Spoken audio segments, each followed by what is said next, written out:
The 1970s were a full-blown scent circus. Some floral, most foul, and all unforgettable. If it promised beauty, you held your nose and used it anyway. Funk, fumes, and all. Number 1. Nair Hair Remover. The scent of smooth and suffering. Who wears short shorts? We wear short shorts. If you cracked open a bottle of Nair in the 1970s, you didn't even need to use it. You could just wave it around and the smell alone would melt your leg hair off. The bottle promised soft, stubble-free legs without shaving. Girls sat in their bathrooms with a towel under them, grimacing while the stuff went to work. Somewhere between egg salad left in the sun and burning rubber, it was a scent you never forgot. And yet you kept using it. Because razors left nicks, wax was medieval, and Nair? Nair was the future, if you didn't mind your bathroom smelling like a biology lab for the rest of the day. Number 2. QT Self-Tanner. It promised sun-kissed skin without the sunburn. QT Fabulous Quick Tanning Lotion by Coppertone gives you a double tan. Used as directed, QT tans you indoors without the sun, smoothly and evenly. What it gave you was that unique nuclear orange glow that no human being has ever had naturally. The scent? Imagine wet cardboard soaked in old vitamins, with a faint hint of expired cocoa. And that was before it baked into your skin. QT was a science experiment gone rogue, but it was everywhere. If you were too pale, QT could help. Of course, you had to apply it just right. One streak and you were a human candy corn. Still, summer was coming, and girls weren't about to show up to the pool party looking like milk. So they slathered it on, held their noses, and hoped for the best. Number 3. Head & Shoulders Original Tar Formula. Smells like detention.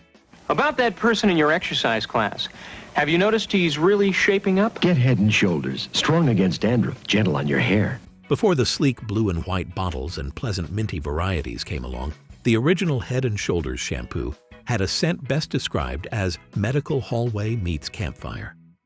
It wasn't the worst thing you'd ever smelled, but it lived on your scalp for days like it had signed a lease.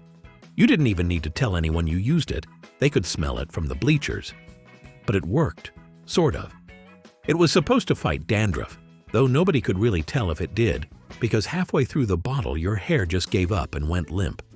Still, it was in every girl's shower because dandruff was the enemy, and if the price of a flake-free scalp was smelling like your dad's gym socks after a bonfire, so be it.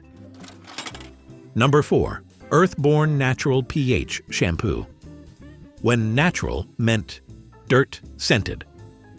This one came out of the back-to-nature trend, when everyone suddenly decided they wanted their hair to smell like the forest floor. Earthborn promised balance and purity. It delivered a scent somewhere between damp moss and wet clay. It was like shampooing with a compost pile. But if the ad said it was pH balanced and natural, that was enough. Of course, your hair smelled like someone had ground up old celery into a paste and rubbed it into your scalp, but hey, no sulfates, right? Number 5. Body on Tap Shampoo.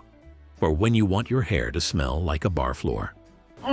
Clean. I mean really clean. And it holds any set I want. New beer-enriched shampoo, Body on Tap. Only in the 70s would someone say, let's put beer in shampoo, and not only follow through, but market it with gusto. Body on Tap made a huge deal out of being brewed with real beer. It was supposed to add body and bounce. Instead, it added a whiff of your uncle's bowling league. The scent had notes of stale hops, rubber mats, and maybe a hint of citrus if you really wanted to be generous. And the worst part? It worked just enough that you couldn't throw it out. Let's not make this weird, but if this isn't your first time here, maybe it's time we made it official. Hit that subscribe button so I can keep digging up the good stuff while you sit back and say, I remember that. And hey, if you're on Facebook, join me there too. See you there. Number 6. Lemon Up Shampoo.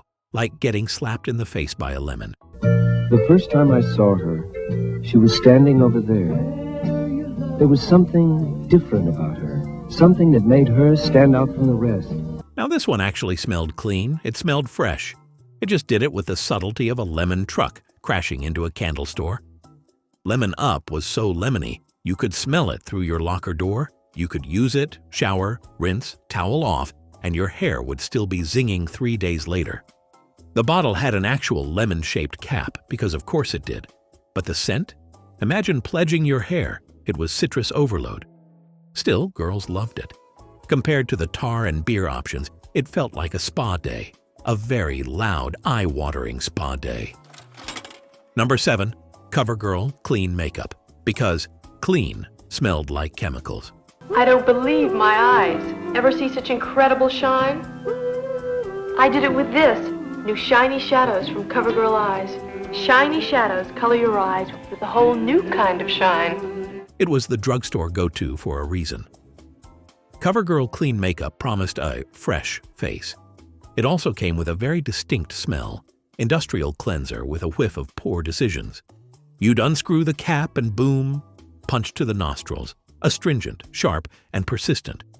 It wasn't a scent, it was a presence. But every girl used it. Even if it made your face feel like it was wearing a rubber mask, it had the magic word, clean. And that meant something. So you dabbed it on with those triangle sponges, ignored the fumes, and hoped it would hold up through gym class. Number 8. Vicks VapoRub, the comforting reek of survival. The love rub, Vicks VapoRub. To a kid with a cold, it's love. To a mother, it's more. It's medicine. Good, effective medicine that helps him breathe easier. Technically not a beauty product, but if you had a nose, you knew Vicks. Everybody had a childhood memory of it being smeared on their chest, under their nose, or, if your mom was old school, on your feet with socks over it. The smell? Menthol meets pine meets I'm sick. It didn't just open your sinuses, it bulldozed them. But here's the twist. This one grew on us. Over time, the smell became comforting. It meant care. It meant someone was looking out for you. And if a guy caught a whiff of it on a girl's collar during allergy season, he didn't judge. He just handed her a tissue. Number 9. Stridex Acne Pads. Alcohol burn in every swipe. If you were a teenager in the 70s, you knew Stridex pads. Little red plastic tub, giant stack of face napalm. The smell was sharp and chemical. Basically pure alcohol with a touch of citrus to pretend it was refreshing. One swipe and your face turned into a tomato. But they were everywhere. In your bathroom, in your locker, in your purse. You'd wipe your face with one in the morning, wince, and do it again at night. It was the rite of passage. If it didn't sting, it wasn't working. Number 10. Clairol Nice and Easy Hair Color Kit. Because easy didn't mean odor-free. Changing your hair color in the 70s was an adventure, and Clairol was your guide. The Nice and Easy box showed a glossy model with perfect waves and a smile that said, "I smell like roses." In reality, it smelled like rotten eggs, broken dreams, and ammonia. Lots of ammonia. Still, it was cheaper than a salon, and it worked well enough, unless you left it on too long and your sandy blonde turned into spicy pumpkin. But girls did it anyway because nothing beat the confidence boost of a fresh new shade, even if it came with a side of eye-watering fumes and mild panic. So there you have it, 10 beauty products from the 1970s that smelled like punishment, but you used them anyway. Because in the 70s, you didn't wait for clean beauty or dermatologist approved. You walked into a store, picked a bottle based on how cool it looked, and hoped for the best. The truth is, those awful smells are part of the memories. You didn't just survive adolescence. You survived it through a cloud of fumes, foam, and floral lies. And somehow you smelled fantastic doing it. At least to the rest of us. Maybe not to your nostrils. If this brought back even one scent memory, good, bad, or burning, don't forget to hit that subscribe button. Trust me, it smells a lot better than Nair.